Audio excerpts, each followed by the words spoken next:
Audio. Georges-Louis Bouchez, MR. J'appelle chacun à faire preuve de professionnalisme.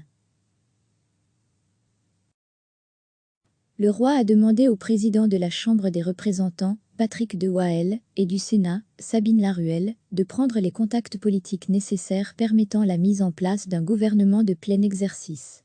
Ils ont accepté cette mission. Ils feront rapport au roi au plus tard le 9 mars.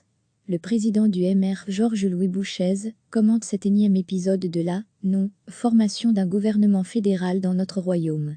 Je pense que la politique belge doit arrêter d'être l'otage de cette dichotomie entre PS et ENVA. Cela fait 8 mois que cette dichotomie profite à l'un et à l'autre pour focaliser sur l'attention et la tension dans le paysage politique, a-t-il déclaré sur les ondes de Matin Première. Reste que la tâche s'annonce ardue tant les tensions sont importantes. Entre le refus du PS de continuer à discuter avec la ENVA, la volonté de la ENVA de faire un front flamand, la méfiance du CDEV envers le PS, il y a fort à faire pour ce duo libéral Patrick de Wael et Sabine Laruelle. Pourtant Georges-Louis Bouchez joue l'apaisement. Ils peuvent être des acteurs de par leur fonction institutionnelle, président de la Chambre et présidente du Sénat. Le Sénat est déjà ce lieu de rencontre entre les communautés et les régions.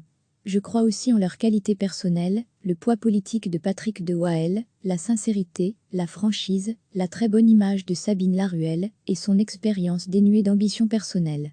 Nous avons ici 2 grands commis de l'État qui vont travailler dans l'intérêt du pays. Pour le président du MR Georges-Louis Bouchez, il était temps de temporiser les choses, de recréer du lien, après les déclarations de certains, ces dernières semaines. Et d'affirmer que, pour le MR, il n'y a aucune exclusive. Nous sommes la seule formation politique francophone encore capable de parler avec tous le monde.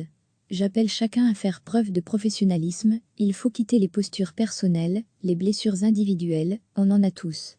Pour Georges-Louis Bouchez, quand on discute avec les mêmes personnes durant 8 mois, à un certain moment cela peut créer des tensions, qui au-delà du politique peuvent devenir personnelles, et qui n'aident pas à la recherche d'une solution.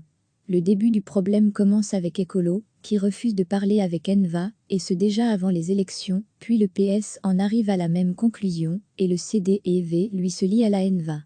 Il n'y en a donc aucun des 3 qui est plus ou moins responsable de la situation actuelle. Ils partagent chacun un tiers de la responsabilité.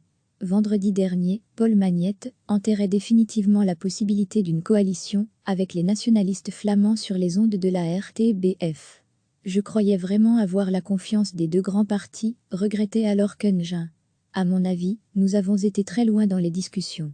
Je voulais commencer une préformation dès lundi matin.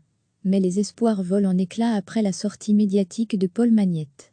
Je ne suis pas quelqu'un de naïf, tranchait Keungin. Je peux entendre non comme réponse.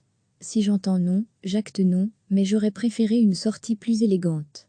Le président du MR explique « Je suis content qu'on puisse acter une série de réalités.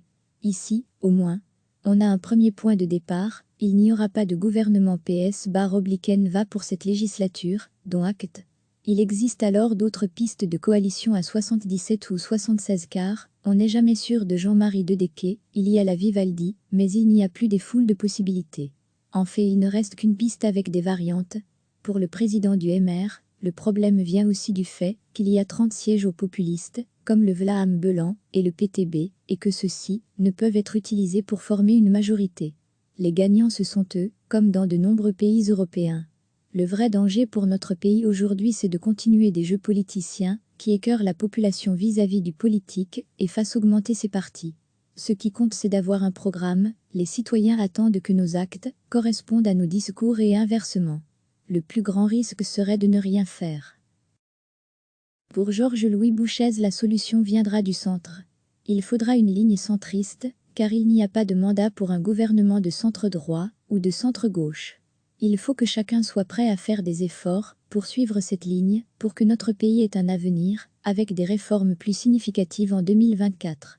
Il nous faut un État plus efficace, et ce pour le fédéral, comme pour l'espace francophone. Il faut moderniser et que cela nous coûte moins cher. Le président du MR reste optimiste. Si tout le monde y met la volonté, il est encore possible d'envisager une solution aux alentours de la fin du mois de mars. Recevez chaque matin l'essentiel de l'actualité. Cliquez sur s'abonner pour recevoir les dernières nouvelles.